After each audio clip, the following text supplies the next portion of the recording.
Yo, what's up, guys? It's Shill Gates. Figured for the second tutorial on trading, we're going to take it back to the basics and we're going to go over Tradingview. I'm going to try and keep this as short as I can. There's a lot of more in-depth tutorials that will take you through every single part of Tradingview, but I'm just going to show you what I use in Tradingview, and it's kind of be like more tailored towards crypto. So there's probably going to be some stuff I missed. There might be some stuff that even if you know TradingView that I show you that you might not know about, because I'm still finding new stuff every day. It's kind of like Photoshop for me. Like, there's always something new I uncover, no matter how long I've been using it. So I don't know everything. I know what I know, though, and I'm just going to show you what I use. So when you first get in, if you've never used it, you're going to have to sign up and log in, and they usually come here and take you to this screen.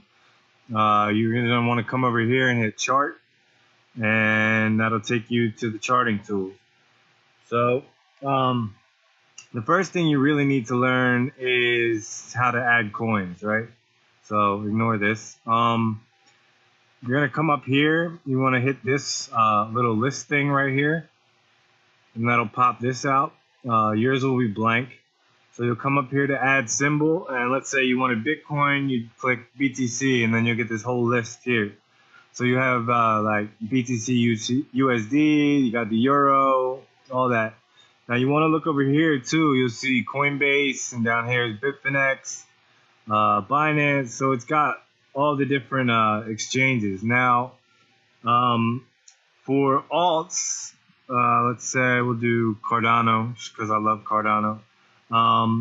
So for alts, you'll see your pairs, like your BTC pairs, your Tether pairs, ETH pairs, and then again your exchanges over here. But TradingView doesn't have all the alts. So like a lot of like the more obscure ones, you're gonna find them on Coinigy.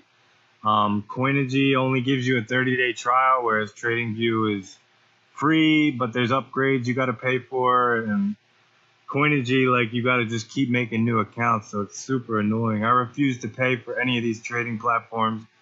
It's a personal choice. You may think it's fucked up, but that's just how I am. I don't think they offer enough for what they're asking. Maybe if the prices were cheaper, but I'm not paying a monthly fee to use this, so that's what it is. Now, just to go like from right to left, I'm just going to explain everything. Down here is obviously the price, but they got this summary thing here that you really got to watch out for, right? So they've got this thing that they market as being able to tell you buy and sell signals, but it's fucking horrible. Do not use this ever. It's going to get you destroyed. All right, so next up, let's see. We got, all right, the navigation of the chart. Sorry, I got like a little list here because it's a lot. The navigation of the chart, right? So if you click and hold, you can move the chart like this. Now, sometimes it gets stuck and you got to click and hold here and scroll up. And now you can move it all around, right? And the reason it gets stuck is, all right, so look, let's say I got it real flat like this. If I double click here, it fits it to the screen, see? So you double click in the price bar and it'll fit to the screen. Same goes for like an indicator. See, fits to the screen. But once it does that, you can't move it up and down. So you got to just kind of drag it a little, and now you can move it up and down. All right. Scroll wheel is what makes the chart get small and big, right? And then, like I said, pull this up and down, and you can squash it, make it taller. And if you want it to fit, you double click. Now, let's say you got indicators up, right? If you want to just solo out the actual candlestick chart, you just double click anywhere in the background and it'll solo this out, get rid of your indicators, double click again to go back, and you can even do it with the indicators. So you double click and you get your full screen RSI. So that's really nice. Let's see, down here we got our time zone. So depending on where you live, this will affect the date and time down here, which is what you can measure where we're at with, where we've been, all that. Okay, now coming up here, move this out of the way again, I'll get to that later. We've got our indicators, which are right here. These are really important. Obviously, these are what you use to do your TA. These are the built-in ones. These are what I'd recommend. So like you got your Bollinger Bands. Let's go down. Here's the RSI, Relative Strength Index. You got your Stoke RSI. Come back up. Where is it? Ichimoku, MACD. So you can, we'll be getting into all these later, but this is how you turn them on. So let's say I want my MACD. Well, I can't get it because I got too many on. They got a limit. Like that's how they try to get you to buy. They got a limit on how many you can put on. They also got this public library here. I don't really use this, but if you want to start researching some of these that people have created themselves, it could be beneficial. I don't use any of these. I use the built-ins. I just trust them more. But I'm sure there's some great stuff in here too. They got a lot that like kind of combine multiple things, and it's pretty cool the way the communities come together and created all this. But it's just not for me. All right, so to put your indicator on though, you would come and click where I just showed you, and then it would pop up. And now up here, you have control over it. So like this is your Bollinger Band. You can click this little eyeball to make it go away, like if you need to hide it for some reason. Or if you want to completely get rid of it, there's an X here. You got your settings here if you needed to change any of the settings. And if you want to get rid of like all these little font, you just click this little minus here and it just makes them disappear. So that's cool. Your indicators down here, they'll pop up and you can slide them up and down. Like here's my Stoke, I had it hidden. So there's my Stoke RSI, regular RSI. I'm weird, I use them both, but that's just for me. All right, so that's indicators. Now, when you have your indicators set up the way you want, you come up here, where is it? To the templates, and you'd say save indicator template. You can only save one at a time. Here's mine. And I just click this. If anything gets fucked up, I click this, and it'll bring it right back to all my favorite indicators in the way that I like them. All right, so time frames. Time frames are up here. Now, time frames are really important because, if you're making smaller trades, like let's say you're making like trades within a day, like your day trading, you're gonna be want to be in these lower time frames looking at the charts, right? So like 5 minutes, 15 minutes, up to an hour. Now, the longer time frames are more to get an idea where we're going in the future. So one of the ones that's most common is the 4 hour. You'll see this everywhere. And then you go up to the day. Once you get into the day, a lot of people like to use log scale to look at it. I'm not going to pretend like I know why, but look into that further. I don't really do much forecasting for the future. Like I'll go to the 4 hour sometimes, but most of what I do is day trading and scalping. So I'm not really I look at the bigger time frames to know what's potentially coming, but I'm not like forecasting the future like some of these other traders are. For the time frames, if you want to keep them up here on this bar like this, you just got these stars. So like see, I'll click the 45-minute and it'll pop in there. That's really nice to just keep it all organized and have all your favorites up here. Let's see. All right, over to the tools now. Okay, so there's tons of tools. If you click and hold on one of these, it'll pop out these menus. Now, the cool thing with the tools is they have these stars too, and that's what this thing is up here that I was telling you I'd get to later. So if you click on the star, it adds it to this, and then this is like a little favorites bar that you can just put wherever. I usually just keep mine up here because I don't use anything up there. But so it's nice, so you got all your stuff at hand, so you don't have to come fishing through these menus. But like you got trend lines, so like if you wanted to draw, from the top of your wicks to get your trend, and then you can take another one, draw another one here. And that's how you get like your drawing tools, right? So there's that one that I use. I use a horizontal ray a lot. That's just a horizontal line. But what I like to do for that, there's a shortcut on the keyboard. You'd put your mouse right where you want it. So let's say I want to do like a support here. I put my mouse here and I'd hit Alt-H. And see, Alt-H will draw a line. Now I can click this line and a box should pop up where I can change the settings, but I got my thing minimized a little so I can't see it. Another way to change those settings, which I'll get into later with customization, you can just right click on this dot here and then hit format style, and you can like change the color, you can change the size, you can change the type of line, make it solid, dotted, whatever you want to do. So that's cool too. I'll get into customization later because as you can see, I got all these cool colors and it's really fun to play with because, you know, I'm a graphic designer, so I like customizing all my shit. All right, so in this next menu here, we got the fib retracement, which I just went over in another video. That's really all I use out of here. Fib extension, if you're an Elliott wave person, I'm not. I tried to learn it. I can't understand. There's just too many variables. Like, I would be the first to admit I'm not an Elliott waver, but the ones that are really good at it are really good at it. So if you follow any of those guys like Suede or Lisa Edwards, like, shout out to them because they really know what they're doing, and I don't when it comes to Elliott wave.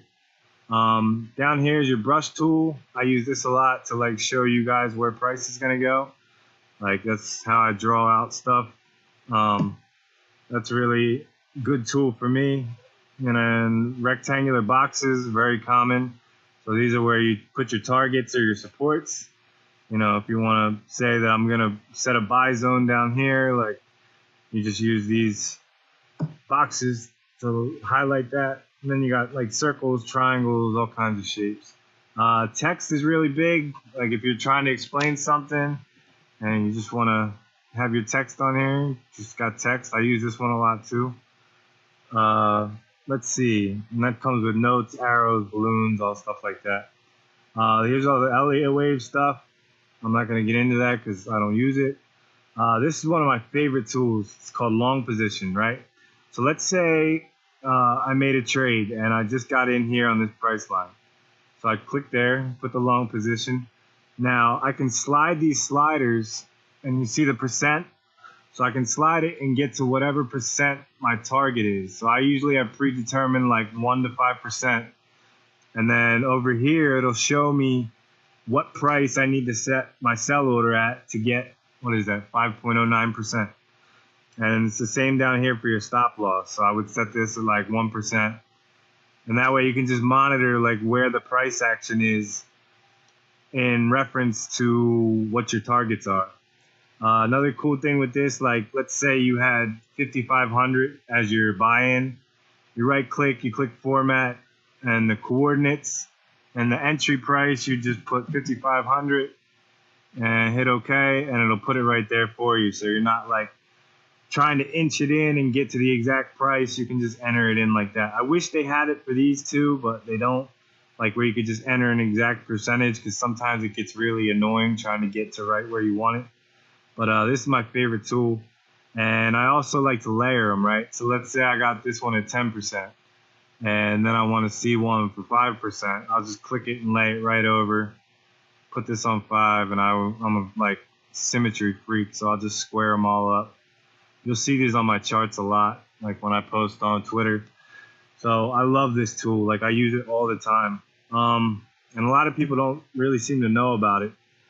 Then you got the ruler here. So this is just for measuring like percentages. As you can see, like 10%. There's another cool trick for this. If you just hold shift and click, it makes it come up. Then you click again and it stays there. But as soon as you click again, it disappears. So you got to come back here. If you want it to stay, you want to go to this price range one. Then you click, and it'll stay. And you can just keep making them. A lot of people use these too for like uncovering like how much a price move could go over time. Like, you would say, okay, this one's 1%, this one's 5%, this one's 3%. You know what I'm saying? So yeah, that's about it for the tools. I don't really use anything else down here. There's like locks and magnets, and I just showed you everything I use. So let's see. We got alerts. Okay, alerts are important. So let's say this is the RSI, right? Let's say I want to have an alert, like an alarm go off anytime that it crosses, let's say, the 40 line. So I'll do right here, I'll just click Alt-H, draw a line, and then I'll right click on that line and hit add alert to horizontal line, right? So then I'd want to say crossing down, because it's important when it crosses down. You got all these options. You can just have crossing, crossing up. I pick crossing down because I want to know when it's coming down, because that's a buy signal to me. I'd say once per bar, and then you have all these options of to send you an email, send you an SMS, whatever. I just usually do it on my laptop, so it'll pop up on my screen, like right here, it'll pop up and just say crossing down RSI, and then usually I have one too that'll pop up from my browser. So that's really cool, and it makes like a little beep sound. You only can do one unless you buy Tradingview. Once again, like they're skimping off on what all you can do without paying, but I only really need one. I put it on the 1 hour and crossing down, and that's all I really need. Let's see. The last part is going to be customization. Like I said, I like my colors the way I like them. You can customize basically everything in TradingView color-wise. You can also customize the math that's done in an indicator. I don't get into all that. But anyway, how to customize, you just right-click on like the candles here, and you click Format. And then as you can see, here's the background. So like if I want to change that from black to white, you pick any color you want, and then you come over here to Style. This is the important one. So you can do like the candles. For some reason, they have like 3 different colors for each. They have like the body, the border, and the wick. But you just want to make them all the same color if you want like, you know, a cohesive looking thing. And then you can do like price line size and all kinds of cool stuff. And this works for like every part. So like the Bollinger Band, you right click on the Bollinger Band and hit Format, and you can change all the colors of the Bollinger Band, the size of the moving averages and whatever. And even the RSI, you come down here, right click the RSI, Format, upper band colors, RSI, the size of the line, like, so you can customize everything, make it look really pretty. Like, I see so many ugly charts on Twitter and it drives me nuts. Like, I'm a graphic designer, so I'm really into this shit. And I just like to customize everything. I've been like this since I was a little kid. Like, I used to paint like the rims around my TV and stuff, and I was just always into like customizing shit. So I like that TradingView lets you do this. I think Coinigy does too. Like I said, I can't use that because I just got to keep like re-signing up for it, and it's just a pain in the ass. So that's TradingView, and that's how I use TradingView. There's obviously a ton more features. And, you know, if you want to dig into one of these longer things that tell you about every single one of them, go for it. I try to keep my videos short. I try to keep them to crypto, and I try to keep them, you know, easily digestible for you guys to learn. I'm really enjoying making these, and I'm going to continue to do so. We're going to get into more indicators. We're going to get into more TA, and we're just going to keep growing together. Like, I'm learning just like you guys are learning. I got a little bit of a leg up because I've been studying my ass off and I've been doing it for a little while, but, you know, I'm going to bring you guys with me. So I appreciate all of you. Thanks for watching the videos, and I'll check you guys later. All right, peace.